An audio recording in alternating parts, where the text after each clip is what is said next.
Et bonjour les anatomistes et bienvenue dans cette nouvelle vidéo toujours consacrée au domaine de la gériatrie, de la gérontologie et plus spécifiquement aujourd'hui nous allons étudier la médecine gériatrique ainsi que le syndrome gériatrique.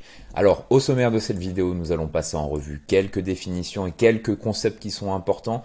Ensuite nous définirons qu'est-ce qu'un patient gériatrique, est-ce qu'un patient gériatrique est seulement un individu qui a de l'âge. Ensuite, nous étudierons ce syndrome biologique qui est la fragilité. Ensuite, nous verrons ce concept de vieillard fragile et nous donnerons un cadre clinique pour faire l'évaluation du vieillard fragile. Ensuite, nous étudierons le syndrome gériatrique et nous allons voir notamment les chutes, la prévention des chutes, mais également l'incontinence urinaire, les déficiences cognitives, la démence, le syndrome confusionnel aigu. Et pour terminer sur cette vidéo, nous étudierons l'immobilité fonctionnelle et l'ulcère du décubitus. Alors, je me présente, je m'appelle Pierre, je suis préparateur sportif de formation et de métier, je suis également étudiant en kinésithérapie. Et cela me permet de faire un disclaimer, je ne suis ni médecin, ni professeur en université, et donc vous regardez cette vidéo en conséquence. Alors, commençons tout de suite par des définitions et des concepts qui sont importants.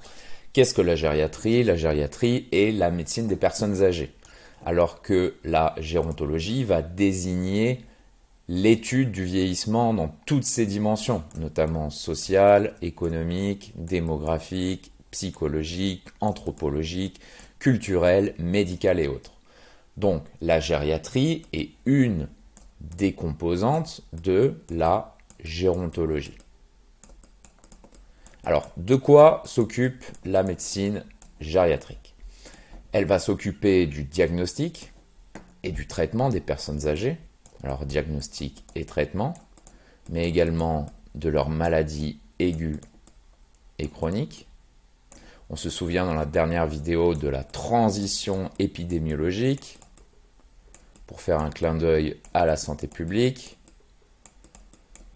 où l'augmentation de l'espérance de vie a fait que les gens meurent maintenant de maladies chroniques plus que de maladies transmissibles.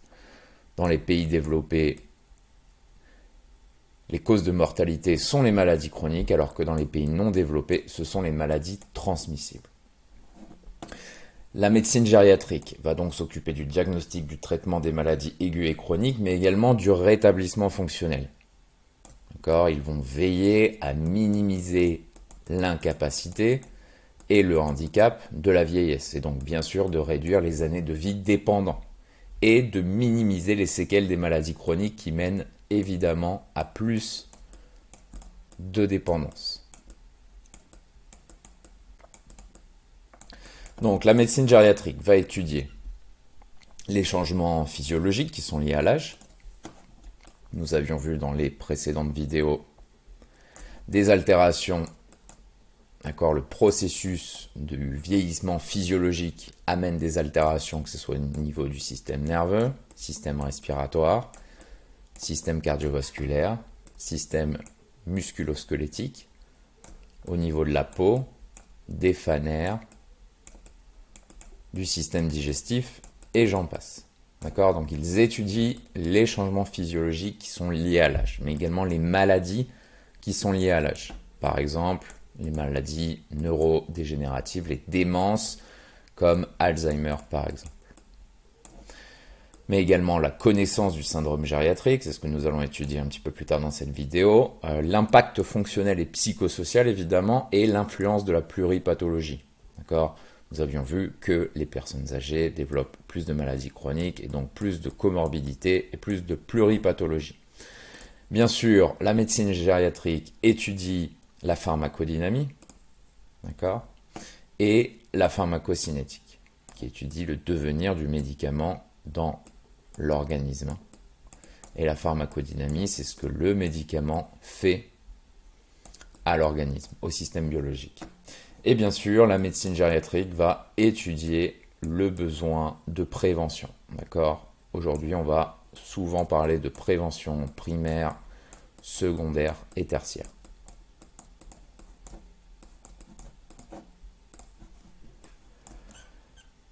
Alors, qu'est-ce qu'un patient gériatrique? Est-ce qu'un patient gériatrique est uniquement lié à son âge? Je vous pose la question et la réponse est non. D'accord, on peut avoir un patient de 65 ans et il va se présenter comme un patient gériatrique, et on peut avoir une personne de 85 ans et ne pas se présenter comme une personne gériatrique. Pourquoi? Puisque plusieurs conditions doivent être remplies.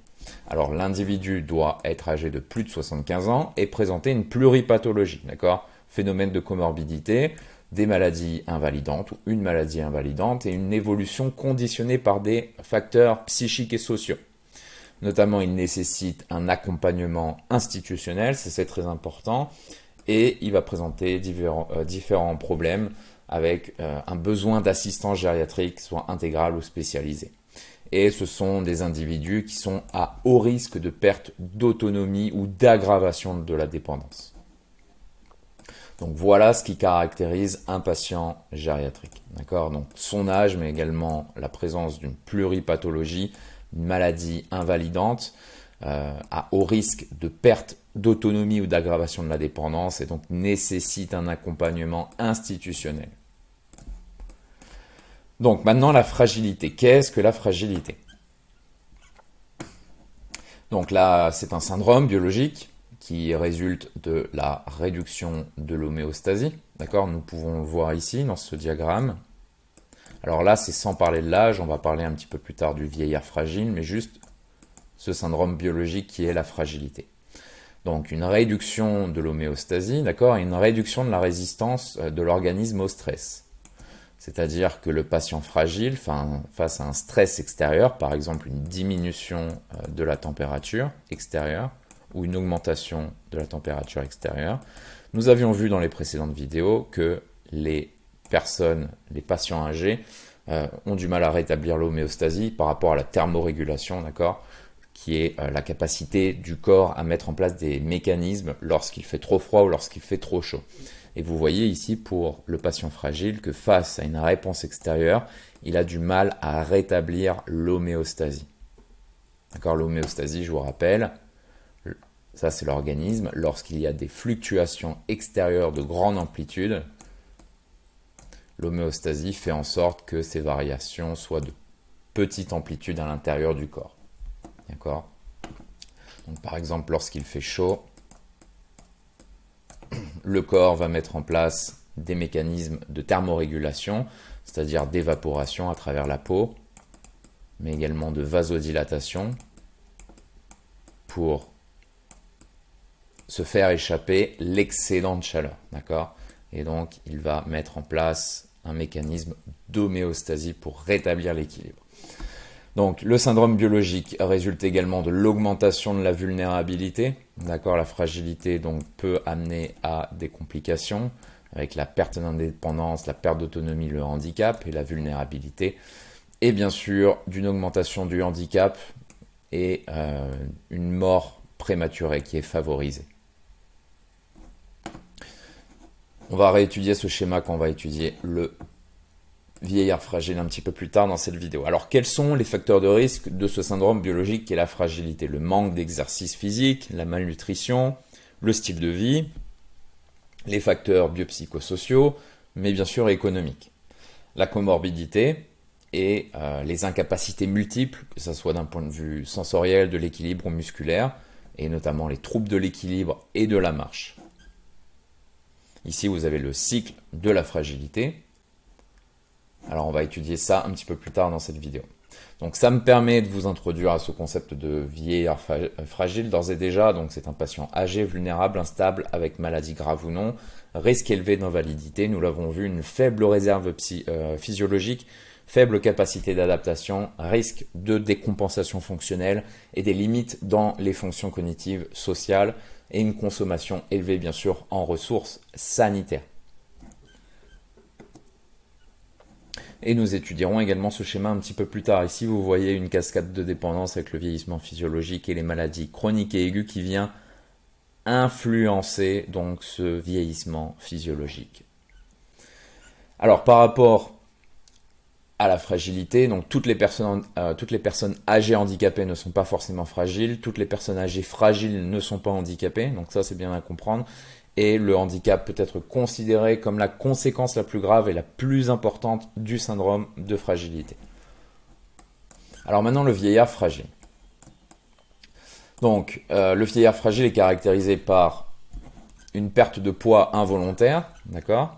Alors, nous avions vu dans les précédentes vidéos que les personnes âgées présentent des troubles au niveau olfactif et au niveau gustatif, d'accord? Ce qui peut amener effectivement des problèmes au niveau de la nutrition, hein. Ils perdent le plaisir de manger.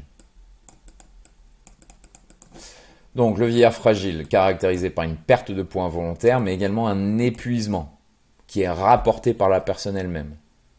Une force de préhension faible, une vitesse de marche qui est lente, une activité physique réduite, une diminution de la réserve fonctionnelle, une vulnérabilité accrue, d'accord? Et ce qui est caractéristique également, c'est que le vieillard fragile va présenter des signes et des symptômes qui sont atypiques pour de nombreuses maladies. Nous allons étudier ça un petit peu plus tard, et donc une évolution différente de certaines maladies. Et une diminution de la capacité d'adaptation. Alors, on va étudier les schémas. Donc ici, vous avez ici en fonction de l'âge, voilà, donc une augmentation de la fragilité et une incapacité progressive. Et bien sûr, vous avez une diminution de la réserve physiologique. Ici, vous avez le préfragile, d'accord, qui arrive face à un stress extérieur à rétablir l'homéostasie. Nous avions vu que le patient fragile a du mal à rétablir l'équilibre, à rétablir l'homéostasie face à un stress extérieur. Et les complications sont les suivantes: perte d'indépendance, perte d'autonomie et handicap, et donc entrée en institution. Hospitalisation également, détérioration cognitive, nous allons étudier un petit peu plus tard dans cette vidéo le délirium, mais également la déficience cognitive et les démences, hein. Des troubles de l'équilibre, okay, notamment pendant la marche, et nous allons étudier un petit peu plus tard dans cette vidéo les chutes et le syndrome post-chute. Donc des troubles de la marche, des chutes et bien sûr une mortalité. Alors, comme nous le disions, ces états de fragilité conduisent à une augmentation du risque de dépendance suite à des événements ou des agressions minimes. Alors, comment, d'un point de vue clinique, quels sont les marqueurs cliniques de la gériatrie? Donc, ce sont des individus, en général, de plus de 75 ans, de plus de 85 ans, ils sont marqués par une dénutrition, un problème de malnutrition, une déshydratation. D'accord, nous avions vu dans les précédentes vidéos que les personnes âgées, les patients gériatriques ont du mal à reconnaître la sensation de soif. D'accord, au niveau des fonctions cognitives également, l'humeur est altérée, la posture et la marche. On se souvient de l'hypersyphose au niveau thoracique des personnes âgées, qui est une compensation au niveau de la biomécanique de la marche, des troubles sensoriels, visuels et auditifs, la myopie par exemple, et la surdité, des incontinences urinaires, polypathologie, comorbidité, mais également polymédication, isolement sociable, troubles de l'homéostasie, confusion, constipation, sarcopénie, baisse de la masse musculaire, et ostéopénie, c'est ce qui précède l'ostéoporose, hein, c'est une baisse de la densité minérale osseuse. Une déficience cognitive, la dépression par exemple, mais également nous allons étudier d'un point de vue psychiatrique la démence, le syndrome d'immobilité qui amène plusieurs complications. Et notamment, nous allons voir également à la fin de cette vidéo l'ulcère du décubitus, bien sûr des chutes, d'accord, et les conséquences de ces chutes, la peur du mouvement, d'accord, ce syndrome post-chute, et des insomnies.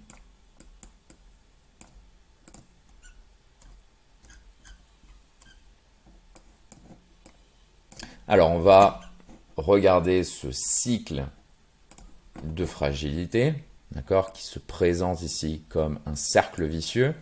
Donc l'âge, la malnutrition, les différentes affections, les maladies chroniques, les maladies aiguës, et l'environnement, donc, mène à cet état de fragilité, d'accord. Et donc, ici, on peut voir une malnutrition chronique qui peut résulter dans une dérégulation hormonale, inflammatoire et des problèmes de coagulation. Donc ici, ils mettent en évidence la sarcopénie, qui est la baisse de la masse musculaire, avec bien sûr donc une baisse du métabolisme au repos et une baisse des dépenses énergétiques totales. D'accord? La sarcopénie mène ici une résistance à l'insuline, une ostéopénie et une baisse, une diminution des capacités cardiovasculaires. Une baisse de la force et une baisse de la vitesse de la marche et une baisse donc des activités physiques. Et donc les complications de tout ça sont l'incapacité, le handicap, le besoin en institution, les infections, les médicaments, plus de décès, plus de chutes et de traumatismes. Alors ici un autre schéma, nous voyons que des facteurs psychosociaux, l'âge, mais également les pathologies et l'environnement va donc amener de la vulnérabilité, une diminution des capacités de réserve, une sensibilité aux situations de stress, nous avions vu par rapport à l'homéostasie, d'accord?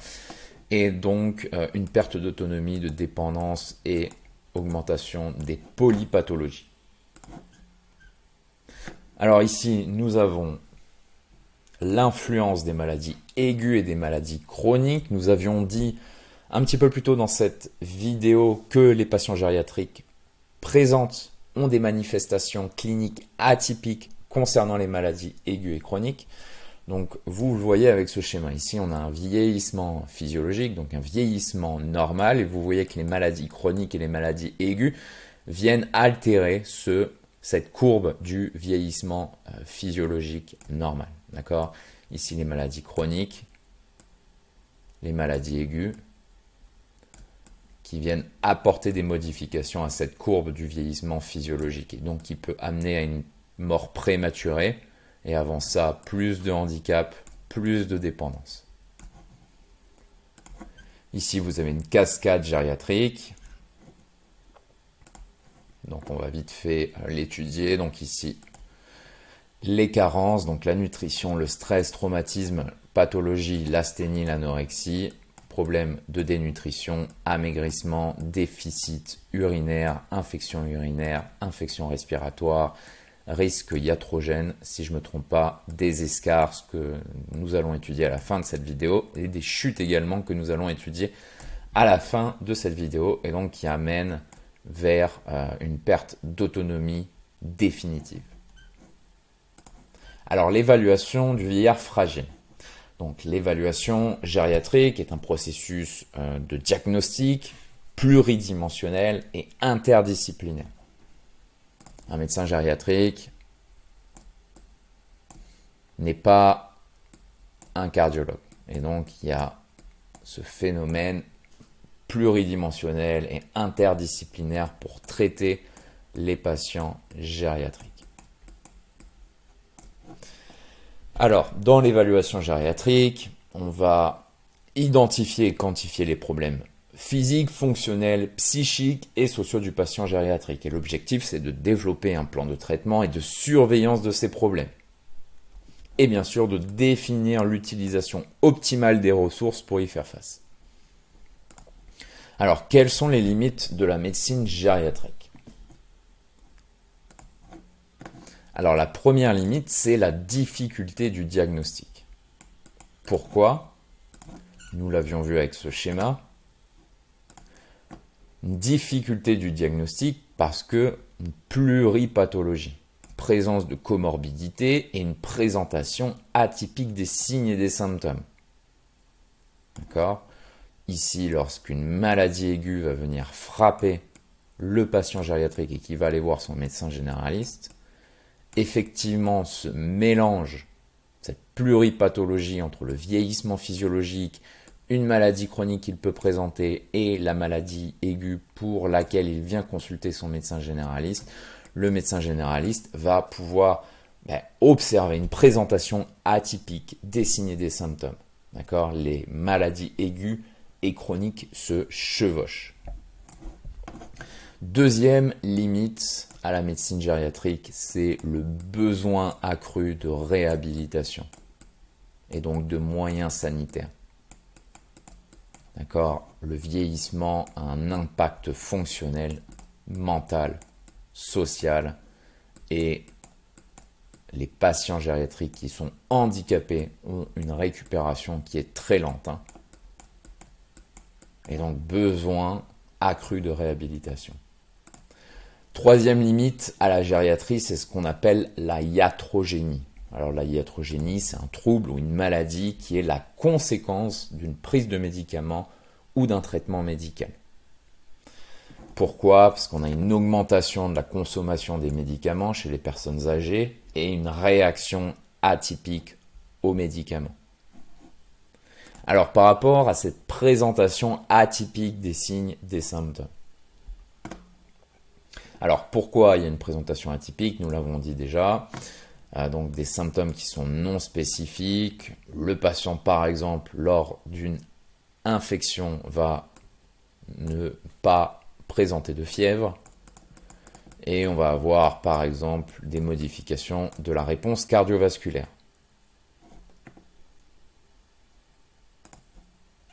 Alors, le patient gériatrique va présenter des signes et des symptômes qui sont non spécifiques. Par exemple, quels peuvent être ces signes non spécifiques? La confusion, l'estime de soi, la perte de poids, la dyspnée et l'asthénie.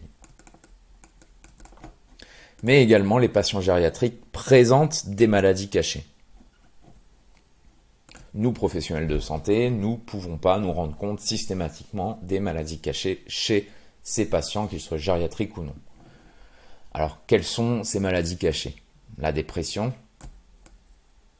rigidité musculaire dans une certaine mesure, la démence dans une certaine mesure également, des problèmes odontologiques, problèmes dentaires, la malnutrition dans une certaine mesure bien sûr, la dysfonction sexuelle, la surdité dans une certaine mesure, et les phénomènes de dépendance, que ce soit aux médicaments ou l'alcoolisme.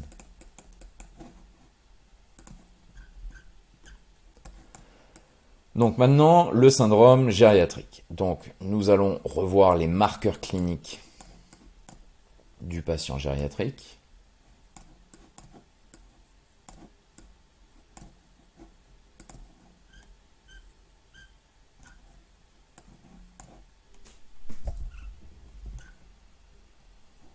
Donc, quels sont les marqueurs cliniques du patient gériatrique? Donc, nous l'avions dit, c'est un individu qui a plus de 75 ans, plus de 85 ans, problème de nutrition et de déshydratation, problème de fonction cognitive, l'humeur, la posture, la marche, des troubles sensoriels, incontinence, constipation, polypathologie, comorbidité, polymédication, isolement social, troubles de l'homéostasie, confusion, constipation, nous l'avons dit, sarcopénie, ostéopénie, déficience cognitive, dépression, démence, syndrome d'immobilité, chute et insomnie. Donc maintenant, nous allons étudier tout ça avec un peu plus de détails. Donc qu'est-ce qu'un syndrome gériatrique? Un syndrome gériatrique est une situation de santé qui se définit par l'association de plusieurs critères. Et donc vous vous en doutez, sa fréquence augmente avec l'âge, ou s'observe uniquement chez les personnes âgées. Alors pourquoi on utilise le mot syndrome gériatrique? Parce que comme nous l'avons vu, un syndrome résulte de l'accumulation de déficits et de maladies de plusieurs systèmes, cardiovasculaires, respiratoires, sanguins, endocriniens, etc. Et qui va mener à une perte des fonctions et des capacités de compensation. Il a pour conséquence classique un risque de perte d'indépendance fonctionnelle ou d'entrée en institution et bien sûr une baisse de la qualité de vie, et sa prise en charge est multifactorielle et requiert une approche globale du patient. Alors que pouvons-nous faire pour les syndromes gériatriques? Donc au niveau de la prévention primaire. Alors prévention primaire, on se souvient, ça s'adresse à une population saine, Donc, ce qu'on veut faire dans la prévention primaire, c'est bien sûr d'éviter les cas et de réduire l'incidence et la prévalence des maladies. Donc, la prévention primaire. Donc, on va éviter le cercle vicieux qui perpétue et amplifie les problèmes. Donc, je voulais vous présenter un exemple de cercle vicieux. Alors, voilà. Donc, vous voyez ici, on a une diminution des activités physiques. Alors, par exemple, la personne âgée, imaginons, a fait une chute, présente un syndrome post-chute, c'est-à-dire qu'elle a peur de la mobilité. Donc, on a une diminution des activités physiques, on a une diminution, évidemment, de la demande fonctionnelle. Donc, une atrophie musculaire, une faiblesse musculaire, une diminution du conditionnement, de la condition physique du patient. Et donc, tout ça s'inscrit dans un cercle vicieux. Donc pour la prévention primaire, nous ce qu'on veut faire, c'est d'éviter le cercle vicieux qui va perpétuer et amplifier les problèmes.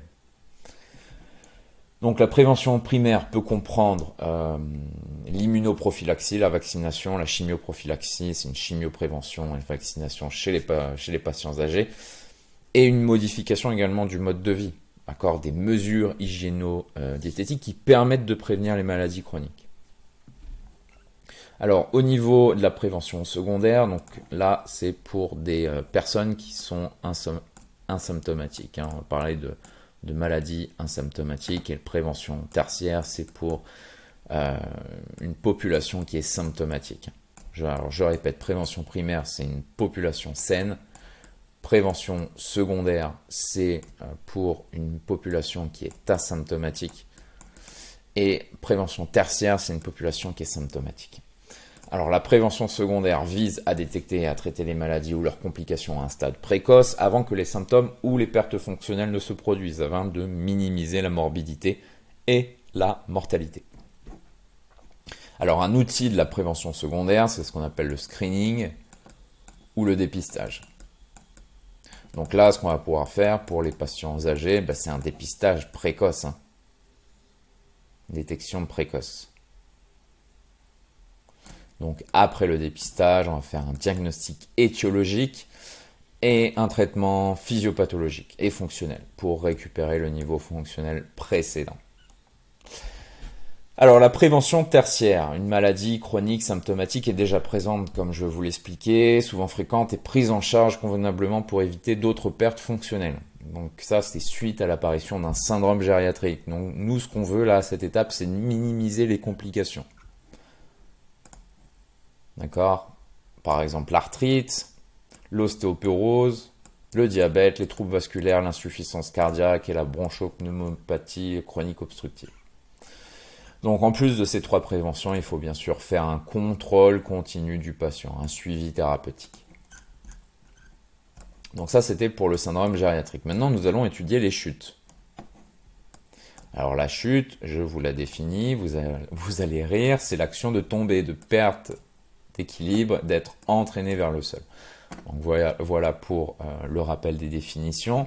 Maintenant, nous allons étudier quelques chiffres, notamment la fréquence, l'incidence, la prévalence, les causes et les effets. Alors ici, vous voyez, c'est une diapositive que j'ai prise d'un cours de médecine.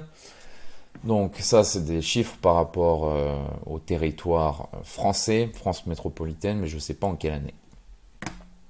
Alors, les chutes en gériatrie. Une personne sur 5 ayant chuté est restée 1 heure par terre sans se relever. D'où la nécessité d'apprendre aux personnes âgées à tomber, mais également à se relever. D'accord? Ça, c'est de l'éducation thérapeutique. Motif d'hospitalisation pour 30% des personnes, si je comprends bien. Un décès dans les 6 mois suivants, suite à une chute. Des patients âgés. Voilà. Problème de fracture. D'accord. Niveau des hanches. Et problème de tassement vertébral. Alors, c'est une pathologie fréquente des personnes âgées. Les plus de 65 ans, de 33 à 50%. Et les plus de 85 ans, 55%. Là, les personnes âgées de plus de 75 ans, des chutes mécaniques avec des incapacités liées à la vision ou à la surdité. Et donc, on a une plus grande prévalence ou incidence chez les femmes que chez les hommes avec une complication de fracture. Alors ici, deux schémas. Donc on a le pourcentage d'hospitalisation des personnes âgées de plus de 65 ans, qui se sont présentées aux urgences pour chute selon l'âge et le sexe. Donc ici, vous voyez qu'on a une augmentation jusqu'à l'âge de 90-94 ans avec une petite diminution par la suite. On peut imaginer qu'à cet âge-là, les patients sont très immobiles. Voilà pour le pourcentage. Et ici, vous avez la prévalence des chutes au cours des 12 derniers mois parmi les 55-85 ans. Baromètre santé 2010 en France.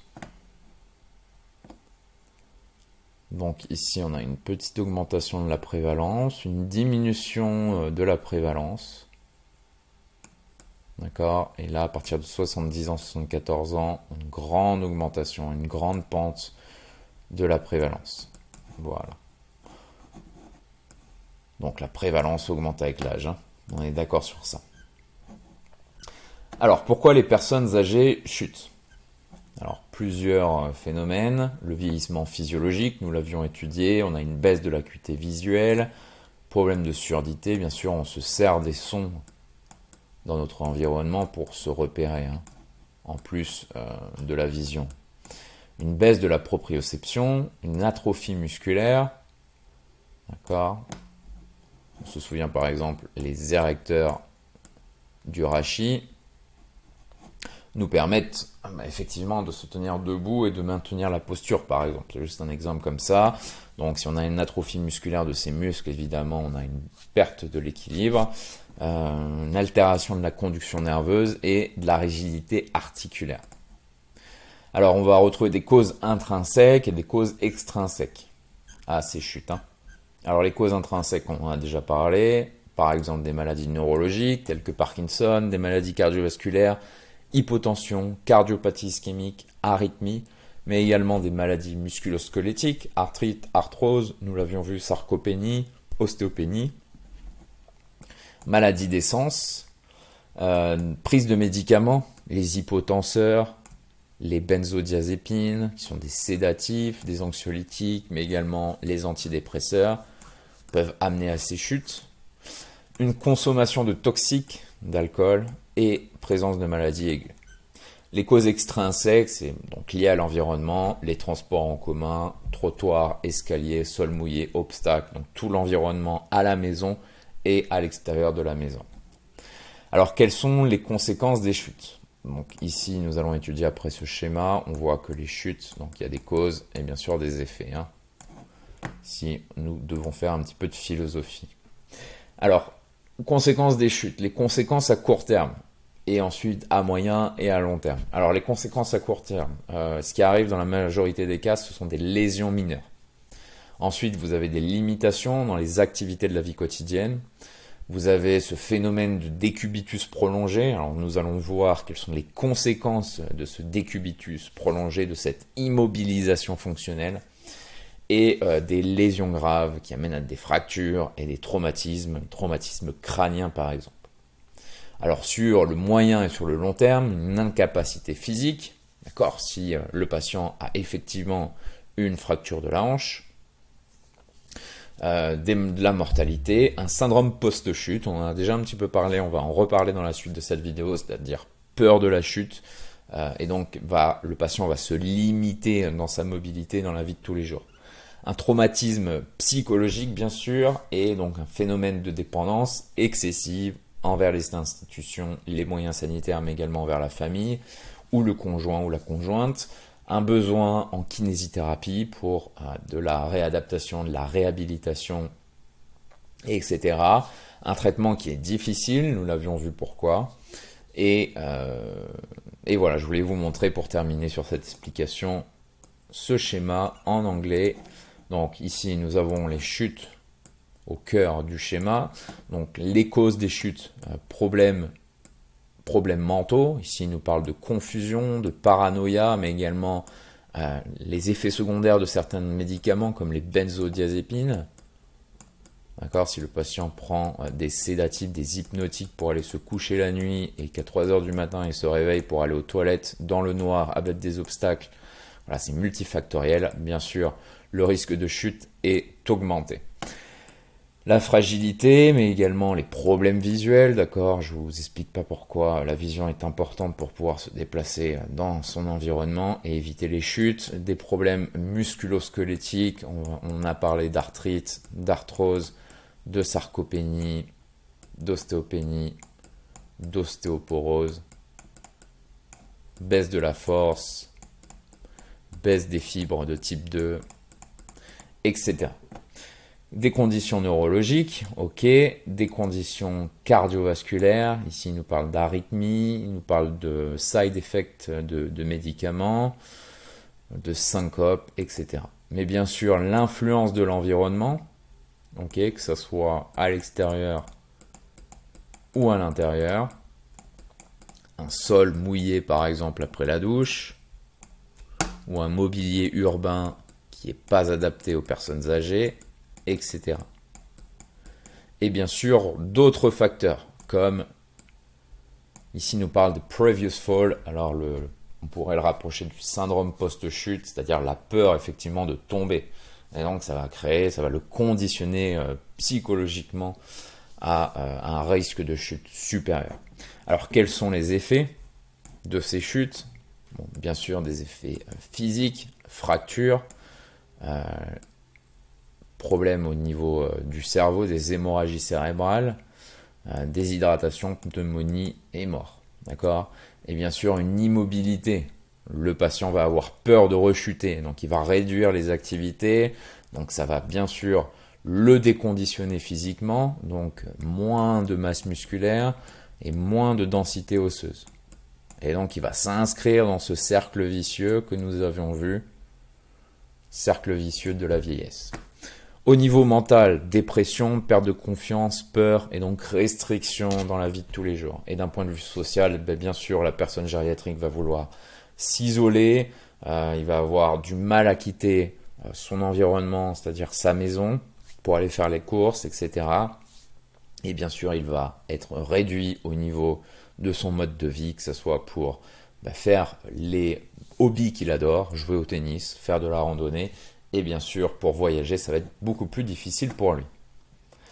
Alors, pour évaluer les chutes, je voulais vous montrer un test, comme ça, voilà, juste pour votre culture générale. C'est le test du Get Up and Go, qui va évaluer les transferts entre assis, debout, la marche et les changements de direction du patient. Et donc, cette épreuve est validée par comparaison des résultats avec ceux d'une étude posturographique de l'équilibre statique réalisée sur une plateforme dynamométrique. Alors, qu'est-ce que fait le sujet? Il est assis confortablement sur un siège avec des accoudoirs et il est placé à 3 mètres d'un mur. Donc, il est invité à se lever, à rester debout quelques instants, à marcher jusqu'au mur, ensuite faire demi-tour sans toucher le mur et revenir à son siège. Et le faire s'asseoir de nouveau. Alors, il y a tout un système de points, je vais pas vous le détailler, vous pourrez trouver plus d'informations sur Internet par rapport à ça. Alors, la prévention des chutes. Donc, au niveau de la prévention primaire, d'un point de vue individuel, donc prévention primaire, c'est avant que la personne n'ait chuté. Donc, niveau individuel, une nutrition adéquate, d'accord, pour garder un système hormonal performant, système musculaire et osseux performant, d'accord, une nutrition adéquate, prévenir l'ostéoporose, notamment avec le calcium et la vitamine D, mais aussi l'exercice, et lui offrir des chaussures confortables. D'un point de vue collectif, donc il y a bien sûr des mesures sanitaires, des mesures publiques à mettre en œuvre, adapter l'éclairage, les dispositifs de sécurité, éviter les sols mouillés ou éviter les sols enneigés, mais bien sûr des programmes éducatifs et une bonne formation du personnel de santé. Au niveau de la prévention secondaire, donc on va évaluer le risque de chute, et corriger les facteurs de risque intrinsèques. Et donc, on va faire également un traitement des pathologies causales qui vont causer la chute et faire une révision des médicaments éventuellement. Au niveau de la prévention tertiaire, pour les personnes qui ont déjà chuté, donc on va faire un traitement adapté au niveau des complications, qu'est-ce qui a été causé suite à la chute. Donc on va faire un traitement des complications physiques, les fractures, les hématomes, les contusions, et bien sûr psychologiques, sur la peur de tomber et sur la surprotection. Bien sûr, on va donner un programme d'exercice physique à notre patient et amener à une réadaptation à la marche et à l'équilibre. Une éducation, nous en avions parlé tout à l'heure, comment tomber et comment se redresser bien sûr.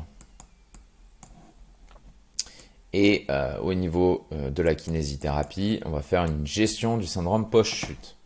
Alors comment tomber, ça me rappelle parce que moi je suis préparateur sportif et je suis également passionné de calisthénie. Calisthénie, c'est ce qu'on appelle le street workout, c'est une espèce de gymnastique de rue dans lequel on fait un peu de contorsionnisme et on fait des mouvements, que ce soit dynamique et statique.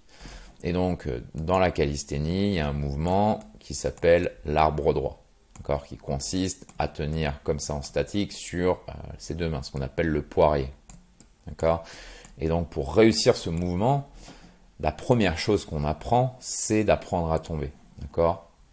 Pour ne pas avoir peur, effectivement, puisque lorsqu'on se retrouve la tête en bas pour la première fois, bien sûr, on a peur, on a de l'anxiété. Et donc, la première étape, c'est d'apprendre à supporter cette position et surtout d'apprendre à tomber dans cette position.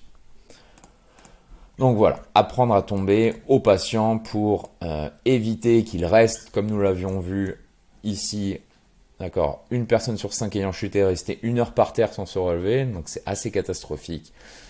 Donc pour ça et pour éviter l'immobilisation sur le long terme du patient. Alors maintenant, nous allons parler de l'incontinence urinaire. Donc l'incontinence urinaire, c'est la perte involontaire des urines par l'urètre. Ce problème de fuite urinaire est fréquent et augmente avec l'âge. Alors pourquoi on a cette incontinence urinaire ? Donc nous l'avions étudié dans les précédentes vidéos par rapport au système endocrinien et au système glomérulaire, au système rénal. Donc on a une diminution de la capacité vésicale, une diminution de la contractilité vésicale, une diminution de la pression de fermeture de l'urètre, on a une baisse de la capacité à retarder la miction, on a une augmentation du résidu vésical post-miction et on a des problèmes du muscle détrusor. Alors le muscle détrusor, c'est cette couche de muscle lisse qui est située dans la paroi de la vessie. Lorsqu'il est détendu, la plupart du temps, il permet le remplissage passif de la vessie par l'urine en provenance du rein. Quand la vessie atteint un certain volume de remplissage, le muscle détrusor se contracte, ce qui permet le vidage de la vessie à travers l'urètre. Alors on a plusieurs classifications des incontinences urinaires. Je ne vais pas vous en faire toute la description parce que ça va prendre beaucoup de temps, mais on a une incontinence urinaire aiguë ou transitoire et on va retrouver une incontinence urinaire chronique ou persistante. Alors par rapport à la classification de l'incontinence urinaire aiguë ou transitoire, on va pouvoir retrouver différents types, différentes sortes d'incontinence urinaire. Donc on va retrouver des incontinences urinaires dites fonctionnelles. On va retrouver des incontinences urinaires qui sont liées à des causes iatrogènes. Iatrogène, nous l'avions vu, qui est dû à un acte médical. On va avoir des infections urinaires symptomatiques ou non à l'origine d'une irritation vésicale qui entraîne des contractions vésicales.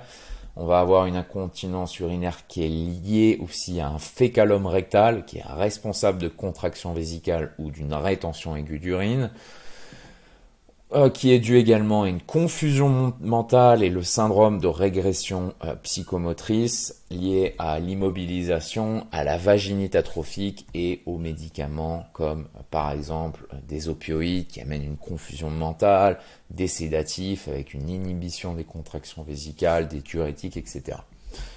Donc je vais refaire un point. Donc l'incontinence urinaire aiguë ou transitoire peuvent donc être de type fonctionnel, avoir des causes iatrogènes, être dues à une infection, à un fécalome rectal, mais également à une confusion mentale et le syndrome de régression psychomoteur ou psychomotrice, lié bien sûr à une immobilisation, à une vaginite atrophique qui est liée à une carence en oestrogène, et bien sûr lié à des médicaments. Et on va distinguer donc la transitoire, l'aiguë, de l'incontinence urinaire chronique ou persistante. Alors ici, je voulais voir si j'ai pas fait une petite erreur. Immobilisation veineuse. Non, ok. Donc on a une incontinence urinaire fonctionnelle qui est liée cette fois à des pathologies qui altèrent la mobilité, d'accord, notamment des maladies chroniques comme la maladie de Parkinson ou la polyarthrose. Donc ça va amener à une incontinence urinaire chronique ou persistante, d'accord, qui est liée à une incapacité d'utiliser les toilettes ou leurs substituts avec un manque de motivation ou par l'existence de barrières architectoniques liées à l'environnement, d'accord. On va avoir ce qu'on va appeler une incontinence urinaire par débordement, qui est due avec une obstruction anatomique, prostate, urètre, fécalome, manque de contraction de la vessie, voilà. On va avoir ce qu'on appelle également une incontinence de stress, avec quelles sont les causes? La faiblesse du sol pelvien qui est liée aux accouchements, à l'obésité, à l'âge, au déficit en oestrogène et une mauvaise fonction du sphincter de l'urètre. On va avoir également des incontinences d'urgence qui est liée à une instabilité du muscle détrusor avec des perturbations génito-urinaires locales et des lésions au niveau du système nerveux central. Donc ici, vous avez d'autres catégories que j'ai retrouvées sur différents sites. La miction par regorgement, l'instabilité vésicale ou impériosité mictionnelle, l'incontinence sphinctérienne ou l'incontinence d'effort et l'incontinence urinaire mixte. Alors, je ne vais pas passer trop de temps sur l'incontinence urinaire. Vous avez plein d'informations sur Google. Je vais juste refaire un point.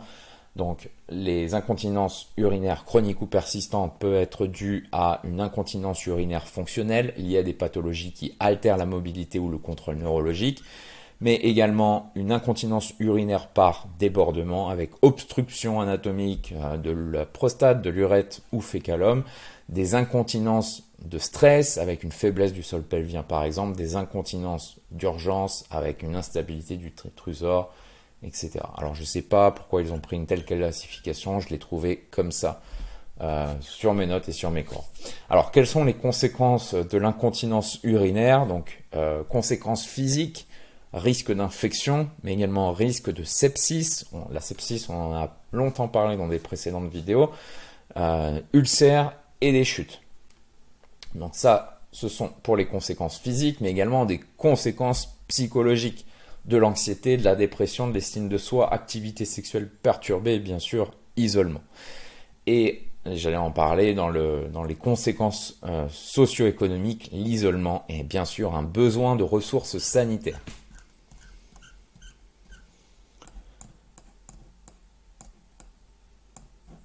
Alors les déficiences cognitives, maintenant. Donc, qu'est-ce qu'une déficience cognitive? C'est un problème médical fréquent avec le vieillissement, d'accord? Nous voyons que là, ici on a la déficience cognitive, la démence et l'âge.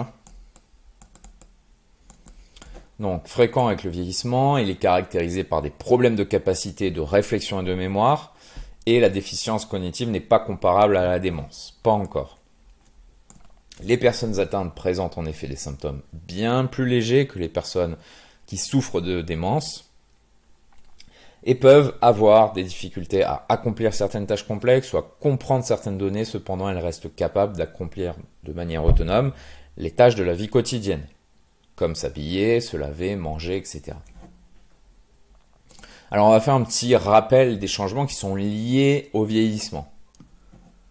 Et qui sont liés notamment au vieillissement, on va dire, physiologique, vieillissement normal. En général, perte de poids, ça nous l'avions vu, diminution du volume cérébral, diminution du nombre de neurones, moins de plasticité, et calcification des méninges. On a une modification de la membrane plasmatique, d'accord, et on a une modification de l'activité cholinergique, adrénergique et dopaminergique. Pardon.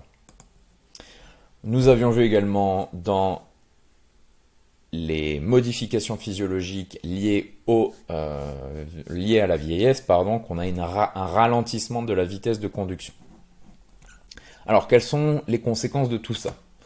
Donc, bien sûr, une diminution de la sensibilité vibratoire, discriminative et tactile, d'accord, qui sont liées à la proprioception, pour vulgariser, et on a une diminution de la sensibilité viscérale et des barorécepteurs. Alors, ce sont quoi ces barorécepteurs? Ce sont des récepteurs qui sont présents dans la couche du tissu élastique des vaisseaux sanguins. Peut-être qu'on aura l'occasion d'en parler sur un cours sur le système cardiovasculaire. Et ce sont des récepteurs qui sont sensibles aux pressions, aux variations de la pression artérielle. On a également une diminution de l'efficacité du contrôle thermique, nous l'avions vu, d'accord? Rétablir l'homéostasie par rapport au changement de température, que ce soit des augmentations ou des diminutions. On va avoir une diminution de la mémoire à court terme et des difficultés dans l'apprentissage et des diminutions de la capacité d'adaptation à l'environnement. Donc ça, ce sont les conséquences de cette déficience cognitive, d'accord? Diminution de la proprioception, diminution de la réponse à des stress extérieurs comme des stress thermiques, diminution de la mémoire à court terme et difficulté d'apprentissage et difficulté de l'adaptation à l'environnement. Alors, je voulais vous parler de ce livre qui s'appelle le DSM-5 pour étudier les troubles cognitifs, les troubles psychiatriques, d'accord? Alors, je vous lis là, la dernière, le DSM-5 est en février 2015, la dernière et 5e édition, alors je ne sais pas si c'est la dernière, du manuel diagnostic et statistique des troubles mentaux, d'accord? Donc ils vont nous donner toute une liste de critères de classification pour les maladies psychiatriques. Alors selon ce livre, la déficience cognitive est définie comme une détérioration de l'activité cognitive objectivement démontrable en raison de l'âge dans les limites normales de cet âge. Alors sur quels critères va-t-on diagnostiquer la déficience cognitive selon ce livre?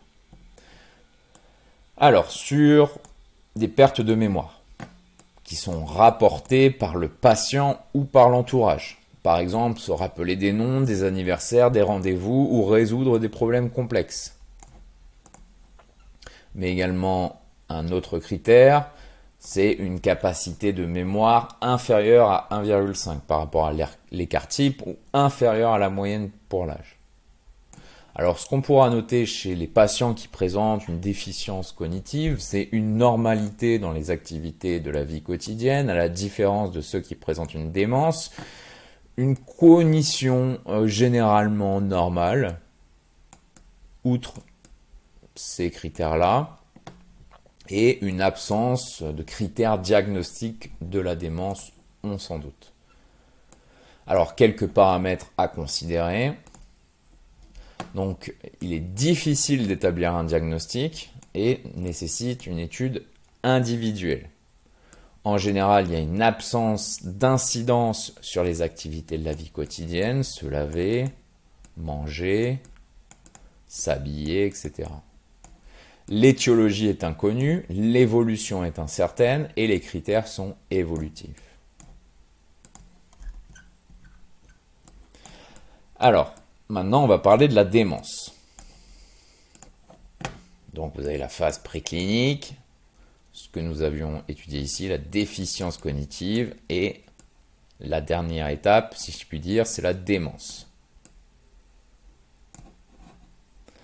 Alors, qu'est-ce que la démence? Donc, la démence est un trouble neurocognitif majeur et une sérieuse perte ou réduction des capacités cognitives suffisamment importante pour retentir sur la vie d'un individu et entraîner une perte d'autonomie. Les fonctions cérébrales particulièrement atteintes peuvent être la mémoire, l'attention et le langage. Ces signes, symptômes peuvent être temporaires à la suite d'une lésion cérébrale majeure ou d'un déclin psychologique à long terme. Alors, je voulais vous montrer la prévalence et quelques autres schémas, les facteurs de risque, etc. Voilà. Donc ici, vous avez la prévalence qui augmente avec l'âge. Ça a été publié en Irlande en 2013. Donc une prévalence qui augmente avec l'âge. La prévalence, je vous rappelle la définition par rapport à l'incidence. La prévalence, c'est le nombre de cas total sur une période donnée. Alors que l'incidence, c'est le nombre de nouveaux cas. Nouveaux cas. Donc, une affiche de l'OMS. Donc, quels sont les symptômes de la démence? Selon cette affiche, donc difficulté d'accomplir les tâches quotidiennes. Donc, bien sûr, besoin d'institution et besoin d'un entourage. Gros phénomène de dépendance. Une désorientation dans les environnements familiers. Une difficulté à utiliser les mots et les chiffres. Perte de mémoire, des sautes d'humeur, des modifications du comportement. Ici, on a une autre fiche sur la maladie d'Alzheimer qui est la démence la plus courante. Ici, vous voyez l'épidémiologie des démences en 1992. 55 à 70% sont une maladie d'Alzheimer.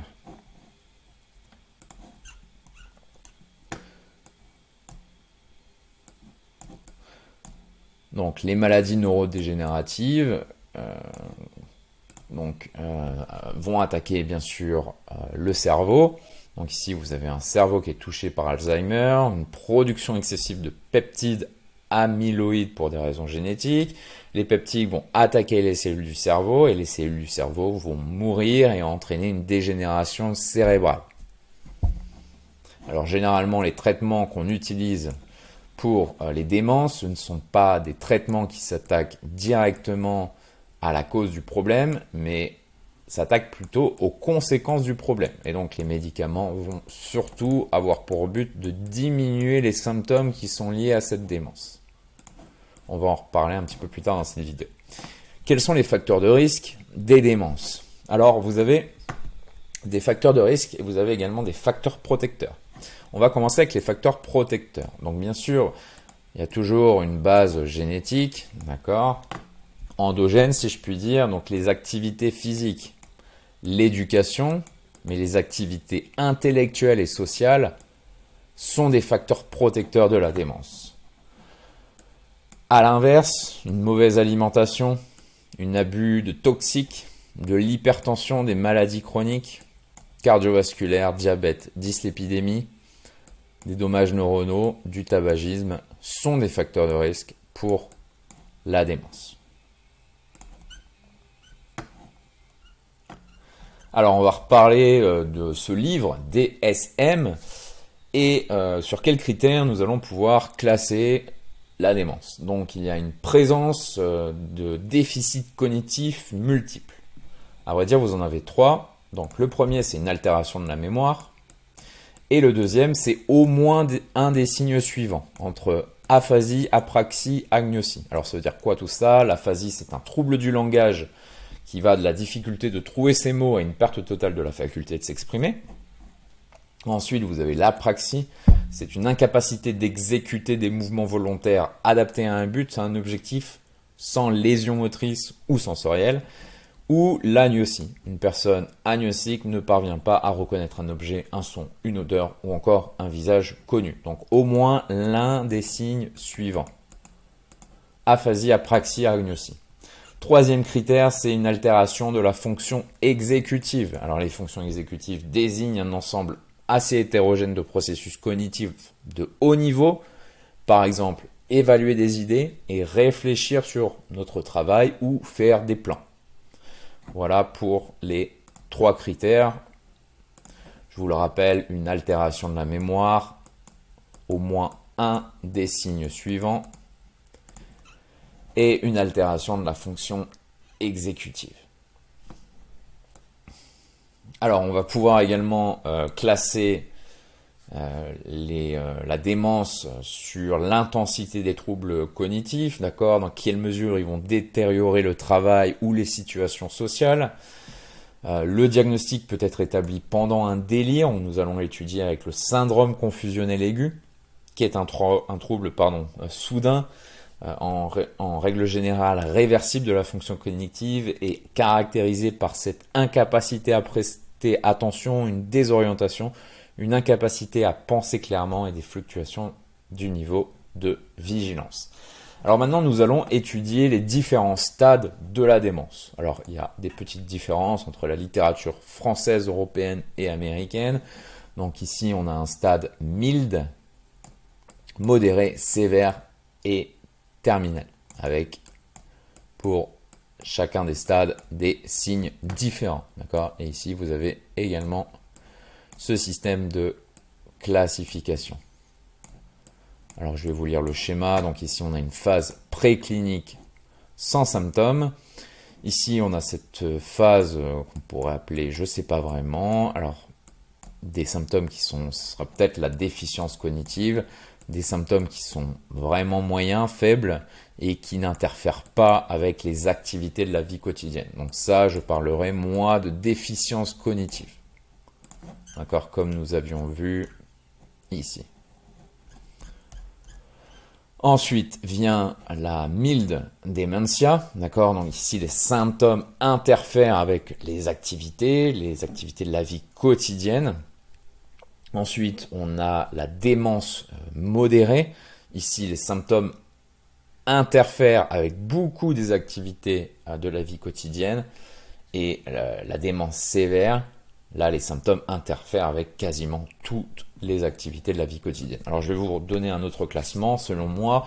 Donc, on a une démence faible, avec un début bénin, quelques oublis, de l'agitation, l'irritabilité, et quelques difficultés dans les activités de la vie quotidienne, se lever, s'asseoir, s'habiller, cuisiner, faire les courses, aller chez le médecin.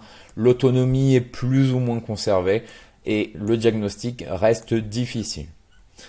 À moins que le patient ne présente une démence modérée, là il va être désorienté, on va pouvoir noter des changements de personnalité et d'humeur, un changement du rythme nictéméral, si je prononce bien, pour désigner une alternance d'un jour et d'une nuit qui correspond à un cycle biologique de 24 heures, des erreurs grossières dans les activités de la vie quotidienne, un échec professionnel ou social et un besoin de supervision. Là, plus facile à diagnostiquer.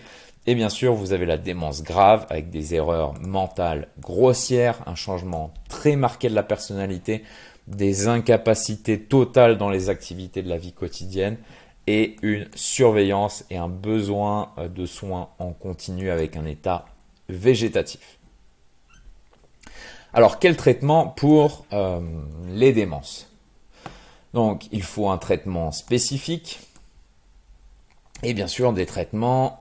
Alors ici, vous avez le traitement spécifique, on va en parler, mais bien sûr, au niveau des traitements, on peut faire une prévention des facteurs de risque et des complications. D'accord? Donc, nous allons distinguer les traitements propres pour la démence, nous l'avions dit, qui s'attaquent plutôt aux symptômes de la démence, d'accord, réduire les symptômes. Nous n'avons pas de traitement qui s'attaque directement aux causes de la démence, mais on peut proposer des traitements qui s'attaquent aux facteurs de risque, bien sûr, de la démence et faire en sorte que nos patients fassent des activités qui le protègent de la démence, d'accord? Donc, bien sûr, donc, des traitements qui traitent les facteurs de risque, l'hypertension, l'obésité, le diabète, l'hypercholestérolémie, les abus d'alcool, etc. D'accord? Donc, plan d'action, soutien social et psychologique, bien sûr. Alors, je voulais vous montrer. Voilà. Donc, ici, vous avez différents traitements. Vous avez le mode de fonctionnement. Donc, vous voyez ici, tacrine augmente l'action de l'acétylcholine, empêche la dégradation de la molécule de l'acétylcholine, bloque les récepteurs de glutamate responsables d'une excitation toxique pour le système nerveux. Nous allons voir que les démences sont surtout liées à un trouble de l'acétylcholine. Je vais vous expliquer ça. Donc, à l'heure actuelle, comme je vous expliquais, il n'existe pas de traitement capable de guérir la maladie d'Alzheimer ou de ralentir son évolution dans le cerveau. On utilise par exemple le donépésil, la rivastigmine, alors excusez-moi, je ne prononce pas bien, la galantamine et la mémantine. Donc ces traitements ont pour but de traiter les symptômes cognitifs de la personne malade. Ils n'empêchent cependant pas la propagation de la maladie dans le cerveau, mais restent efficaces d'un point de vue purement clinique. Donc, ces médicaments, ce sont des inhibiteurs de l'acétylcholinestérase. Alors, l'acétylcholinestérase est une enzyme qui dégrade le neurotransmetteur acétylcholine. Or, ce neurotransmetteur est très important pour le bon fonctionnement des neurones. En effet, la maladie d'Alzheimer engendre une perte continue d'acétylcholine. Donc voilà, c'était par rapport à la démence. Et maintenant, nous allons terminer par rapport au point de vue psychiatrique sur le syndrome confusionnel aigu ou le délirium. Donc, qui comprend un ensemble de troubles des fonctions supérieures et correspond à une atteinte aiguë et globale des fonctions mentales qui se caractérise essentiellement par un trouble de la conscience. Alors ici, sur un cours de sémiologie, en deuxième année je crois, par le docteur Khelaf, donc le syndrome confusionnel est caractérisé par baisse de la vigilance, une désorientation temporo-spatiale, un ralentissement, une perturbation diffuse des activités intellectuelles avec souvent illusion ou hallucination et perturbation du cycle veille-sommeil, des troubles du comportement comme des activités générales, l'état affectif et des conduites sociales. Et donc c'est un syndrome d'installation aiguë ou subaiguë, le plus souvent réversible. Et c'est une urgence caractérisée. Donc ça comprend un ensemble de troubles fonction supérieure, ça nous l'avons dit, ça peut être aigu ou transitoire, d'accord? Et c'est l'un des troubles cognitifs les plus importants à l'âge adulte et pour les personnes âgées. Alors au niveau de la physiopathologie, donc en général il n'y a pas de dommage structurel, d'accord, malgré un trouble comportemental et cognitif évident, et ce délirium est considéré comme une manifestation neuropsychiatrique non spécifique, dû à un trouble généralisé du métabolisme cérébral des neurotransmetteurs. Alors au niveau de l'étiologie, qu'est-ce qui peut causer effectivement donc ce délirium? Donc plusieurs critères, plusieurs classifications, je vais tout vous présenter, pardon. Donc des maladies de type neurologique. Un abcès, une hémorragie, un traumatisme crânien, de l'épilepsie, un hématome au niveau des méninges et des tumeurs peuvent causer ce délirium. Mais également des maladies systémiques, des maladies générales comme des infections, des troubles métaboliques, une insuffisance cardiaque, infarctus du myocarde et des troubles de la thyroïde. Bien sûr également un syndrome post-chute, okay, et des drogues. Des sédatifs, des antidépresseurs, des benzodiazépines, de l'alcool, des hypertenseurs. Et des facteurs également déclencheurs comme une hospitalisation, de la fièvre, des brûlures post-opératoires, une abstinence de médicaments ou d'alcool, une privation de sommeil ou des changements environnementaux. Alors quelles sont les manifestations cliniques de ce syndrome confusionnel? Alors ce qu'on peut remarquer, c'est que le patient peut récupérer complètement. Ok, mais peut évaluer également vers une stupeur, voire un coma, et dans des cas plus graves, la mort. Même si le patient peut récupérer complètement, on peut également noter une détérioration cognitive chronique. D'accord? Même si ce syndrome est aigu ou subaigu. On peut également avoir ça comme conséquence. On va pouvoir noter plus de chutes, une baisse de l'infonction, une immobilisation, de l'incontinence urinaire, plus d'hospitalisation et un ulcère, un risque d'ulcère du décubitus, comme ici. On va en reparler un petit peu plus tard, je vous enlève la photo parce que c'est pas très agréable à voir. Ensuite, alors le diagnostic, donc ça augmente avec l'âge, donc la fréquence augmente avec l'âge, donc des patients de plus de 80 ans. Une présentation clinique variable, ok. Alors, ce qu'on va pouvoir noter, c'est un syndrome crépusculaire. Je pensais que c'était intéressant de vous en parler.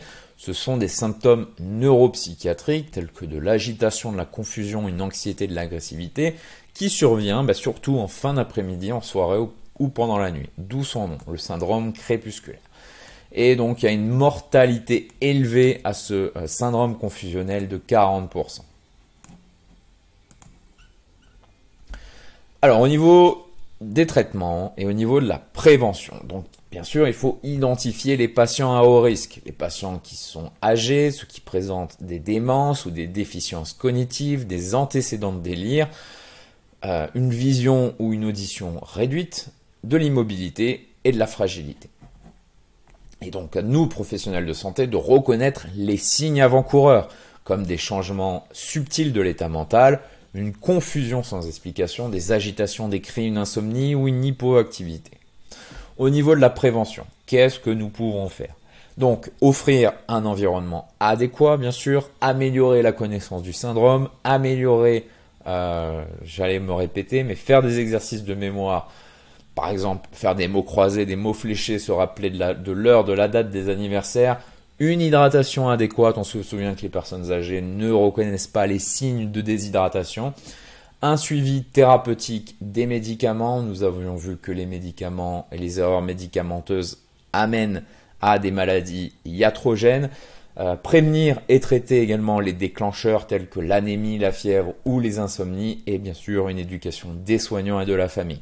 On va aussi travailler à aménager l'environnement, que ce soit les lumières, la localisation des objets, l'environnement à l'intérieur du domicile du patient ou à l'extérieur du domicile du patient.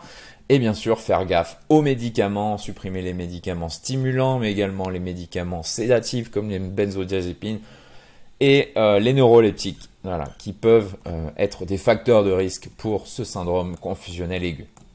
Alors pour terminer sur cette longue vidéo, et d'ailleurs si vous êtes toujours en train de me suivre, merci de me suivre, on va étudier l'immobilité fonctionnelle. Donc c'est cette difficulté ou impossibilité de réaliser une ou plusieurs de ces fonctions, c'est-à-dire des transferts, marcher, monter des escaliers. On se souvient de ce test ici là qui a étudié les transferts, les demi-tours, la marche, etc. Donc l'immobilité fonctionnelle peut être testée avec ce test éventuellement, mais le patient va avoir des difficultés dans les transferts, dans la marche et pour utiliser les escaliers. Alors ce qui est important à comprendre, c'est que toute détérioration fonctionnelle n'entraîne pas forcément ce syndrome, si je puis dire, d'immobilisation fonctionnelle, mais qui va quand même apporter une limitation de la capacité de réaliser les activités de la vie quotidienne. Alors, quels sont les facteurs précipitants de cette immobilisation fonctionnelle? Alors, une faible réserve cardio-respiratoire. Je vais vous remontrer le schéma du début de cette vidéo.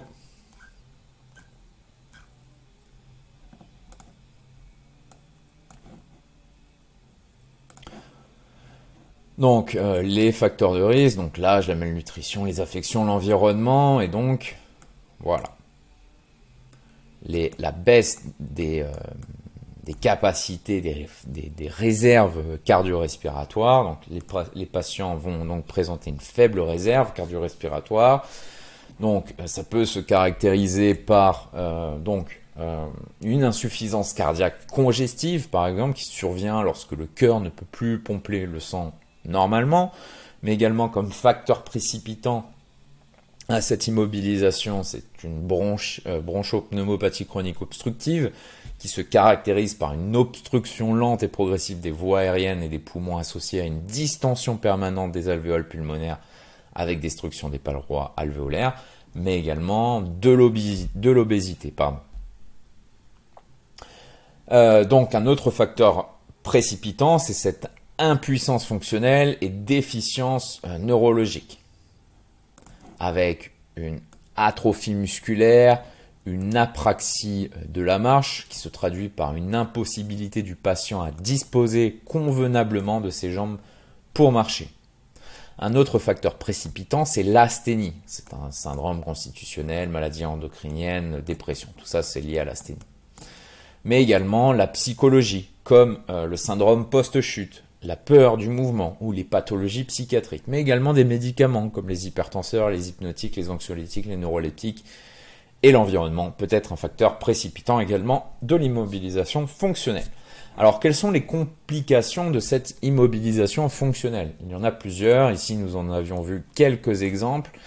Alors, d'un point de vue du système musculo-squelettique, bien sûr des faiblesses, une atrophie musculaire qu'on pourrait appeler sarcopénie, des contractures, une rigidité articulaire, problème de minéralisation des os et des difformités.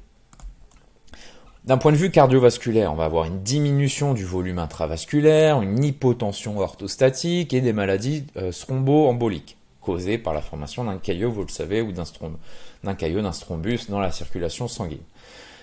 Mais également des problèmes au niveau du système nerveux, perte d'équilibre, problèmes dans les réflexes posturaux, déficience cognitive et délirium. Des problèmes respiratoires également, hypoventilation pulmonaire, capacité de vie réduite, accumulation des sécrétions, atelectasie, alors je ne sais pas si je prononce bien, qui définit l'affaissement d'alvéoles pulmonaires. Problème, altération également au niveau du système digestif, anorexie, réflexe gastro-intestinal et constipation. Point de vue génito-urinaire, nous l'avions étudié, la rétention urinaire ou l'incontinence. D'un point de vue endocrinien, l'hypercatabolisme protéique, la résistance à l'insuline et la dyslipidémie, hypercatabolisme protéique qui va évidemment amener à une perte de masse musculaire. Et des problèmes cutanés et psychologiques. Alors cutané, l'ulcère du décubitus que nous allons étudier juste après ce paragraphe ici, qui se manifeste, vous le voyez, par un érythème. Pardon, je me trompe. Alors l'ulcère du décubitus et la dermatite des couches. Qui se manifeste quant à la dermatite des couches par un érythème ou une irritation atteignant le siège ou les organes génitaux et pouvant s'étendre en bas de l'abdomen ainsi qu'en haut des cuisses. Je n'ai pas préparé de photo, mais je vous laisse aller voir ça dans Google. Et des œdèmes périphériques. Et d'un point de vue psychologique, anxiété, agitation, dépression. Alors, quelles sont les approches thérapeutiques par rapport à cette immobilisation ? Alors, de l'exercice thérapeutique, d'être plus autonome dans les activités de la vie quotidienne, de maintenir un bon sommeil, d'adapter l'environnement et de fournir des aides techniques. Tout ça, c'est très important pour prévenir cette immobilisation. Au niveau des traitements, donc une récupération fonctionnelle, d'accord, qui va amener le patient à éviter de s'enfermer dans ce cercle vicieux du déconditionnement physique, donc une récupération fonctionnelle avec une équipe pluridisciplinaire et des kinés notamment, le traitement de la cause, aide et de l'adaptation à la maison. Par exemple, si prendre les escaliers l'empêche effectivement d'être plus mobile, d'être plus actif, et on va donc installer je sais plus comment ça s'appelle, un espèce d'ascenseur au niveau des escaliers qui va amener plus d'autonomie au patient. Une détection et un traitement des complications, d'accord, et comme je disais, une équipe pluridisciplinaire des médecins, des soignants, des kinés et l'équipe de réhabilitation. Alors, l'immobilisation, risque ou bénéfice? Donc, bien sûr, que ce soit un service d'urgence ou un hôpital, par exemple, des patients Covid qui ont besoin d'être dans des chambres de réanimation vont être immobilisés et bien sûr, c'est pour le bénéfice, c'est de pouvoir les surveiller, de pouvoir monitorer, de pouvoir screener un petit peu leur état et de pouvoir les mettre sous assistance respiratoire. Donc il y a des risques, il y a des bénéfices à l'immobilisation, mais il y a des risques. Alors, les risques dépendent de l'intensité, de la durée de l'immobilisation. Voilà, et qu'est-ce que je voulais dire par rapport à ça? Réponse hypertensive. Alors, les risques dépendent de l'intensité et de la durée de l'immobilisation. Et là, je ne sais plus trop ce que je voulais vous dire par rapport aux risques. Risque, fatigue extrême, réponse hypertensive, mort subite, blessures diverses, etc. Donc voilà, les risques de l'immobilisation. Et lorsqu'on a un patient qui est immobilisé, il y a des contre-indications à la mobilisation active. Alors, on voit souvent, par exemple, dans des services où les patients sont dans le coma, etc., et qu'ils dorment entre guillemets depuis plusieurs jours ou plusieurs mois. Donc il y a des kinés qui viennent alors qu'ils sont inconscients, les patients, les kinés viennent pour faire de la mobilisation passive au niveau des articulations pour entretenir les fonctions articulaires et musculaires des patients. Bien sûr, il y a des contre-indications à cette mobilisation. Et là, je voulais vous parler surtout de la contre-indication à la mobilisation active. Alors, on va faire un petit point. La mobilisation active, c'est lorsque vous faites une mobilisation. Par exemple, vous faites un squat de manière autonome. Et la mobilisation passive, c'est lorsque vous, un système instrumental ou un kiné, vient mobiliser un segment, une structure de votre corps. Donc ici, il y a des contre-indications à la mobilisation active, d'accord, dans lesquelles on ne va pas encourager le patient à être actif physiquement. Donc lorsqu'il y a une trop grande faiblesse musculaire, d'accord, une atteinte grave de l'équilibre, une douleur incontrôlable causée par l'immobilisation, une phase aiguë de l'arthrite, risque d'aggravation d'une pathologie sous-jacente, pas de motivation et des patients qui sont en phase terminale. Je regardais l'interview hier d'une docteure qui travaille dans un service d'urgence mais également de gérontologie qui nous disait que par rapport à ces risques, vous avez des patients qui sont immobilisés depuis plusieurs semaines dans leur lit et lorsqu'ils ont envie d'aller aux toilettes, ils ne sont pas autorisés à aller aux toilettes et ils sont invités à uriner dans leur couche. Donc voilà, ça c'était pour la petite histoire. Et on va terminer sur l'ulcère du décubitus pour terminer sur cette longue vidéo. Alors, l'ulcère du décubitus, donc les images sont pas très agréables, pourtant je pensais que c'était important de vous en parler. Donc, l'ulcère du décubitus, c'est une nécrose qui est localisée dans les tissus mous, par compression des petits vaisseaux sanguins de la peau et du tissu cellulaire sous-cutané. Donc, comment ça se produit? Ça se produit par une pression prolongée, ou répétée sur les proéminences osseuses en raison du maintien de la position sur le lit ou sur la chaise. Donc quels sont les facteurs précipitants? Donc nous l'avions vu tout à l'heure, l'immobilisation prolongée peut amener un ulcère du décubitus.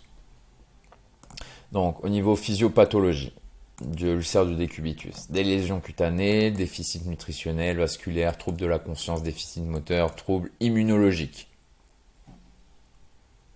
Donc nous l'avions vu, le syndrome d'immobilité lié à l'environnement et les conséquences d'un traitement également peuvent être des facteurs précipitants de cet ulcère du décubitus comme des immunosuppresseurs corticoïdes, mais également du matériel hospitalier comme des sondes ou des cathéters et aussi des fractures.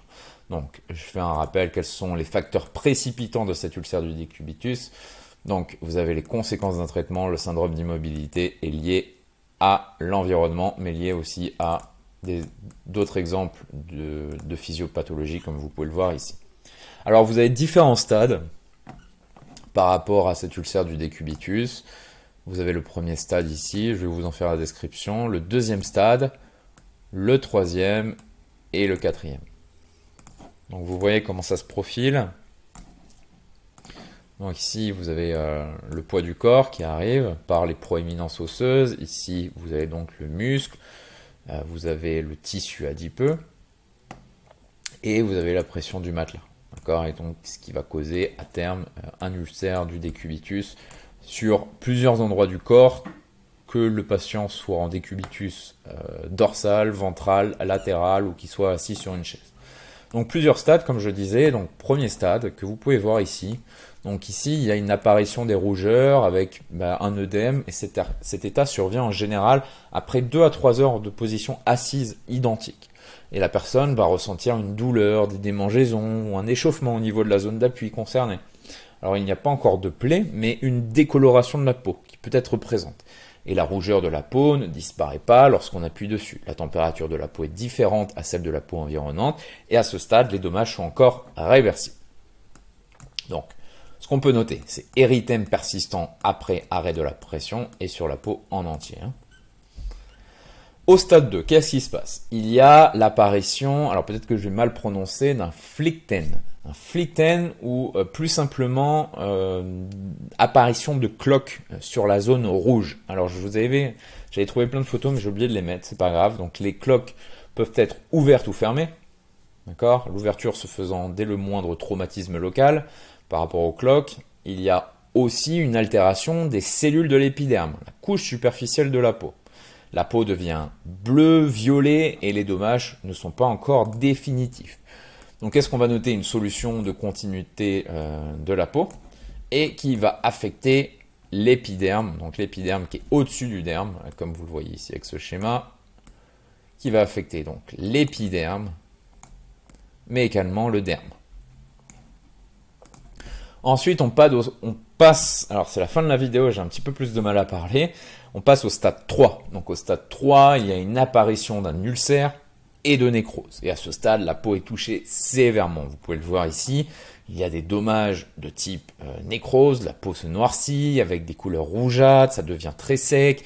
Et cliniquement, ce stade se manifeste par un cratère. Vous pouvez le voir, le cratère ici avec ou sans atteinte des tissus environnants. Et à partir de là, la peau a subi trop de dommages. Il est impossible de revenir en arrière. Donc, perte complète de la peau et nécrose du tissu cellulaire sous-cutané.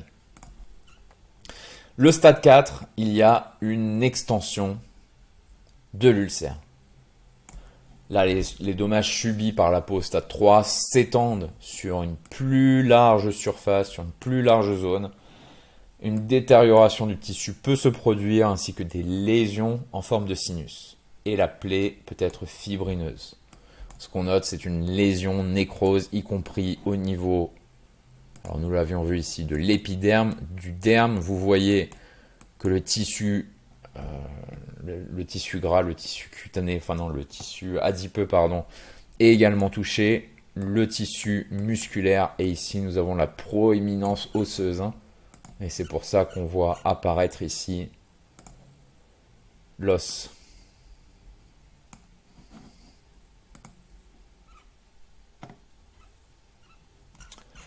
Voilà, donc ça c'était pour les 4 stades. Vous avez un stade 5 aussi quand il y a de la multiplication des escarres, hein.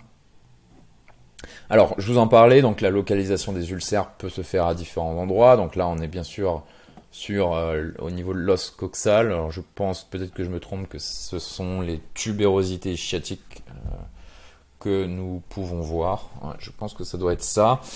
Et ici, le grand trochanter, si je ne me trompe pas. Donc, vous pouvez voir qu'en fonction des positions assises, debout, donc ça va se faire à différents endroits, d'accord? Décubitus ventral, latéral, dorsal, position assise ou couchée.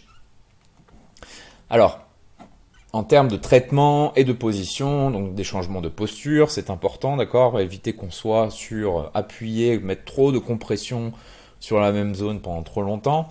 Mais également utiliser du bon matériel, des bons matelas, des protecteurs et des pansements. D'accord? Des pansements hydrofuges ou des pansements d'argent, comme des exemples. Et après, juste pour terminer, donc au niveau du traitement, donc on peut faire ce qu'on appelle un débridement. Alors un débridement chirurgical, enzymatique ou osmotique. Débridement chirurgical, c'est le retrait du tissu mort sur des plaies qui est censé permettre la cicatrisation de la plaie, d'accord? Et on va pouvoir faire également un débridement enzymatique, un débridement réalisé par l'application sur la plaie d'enzymes protéolytiques permettant de dégrader les tissus nécrotiques. Et ensuite, vous avez un débridement osmotique avec l'utilisation, avec l'aide d'une différence de pression osmotique. Voilà les anatomistes, c'était tout pour cette vidéo et je vous dis à très vite. Au revoir.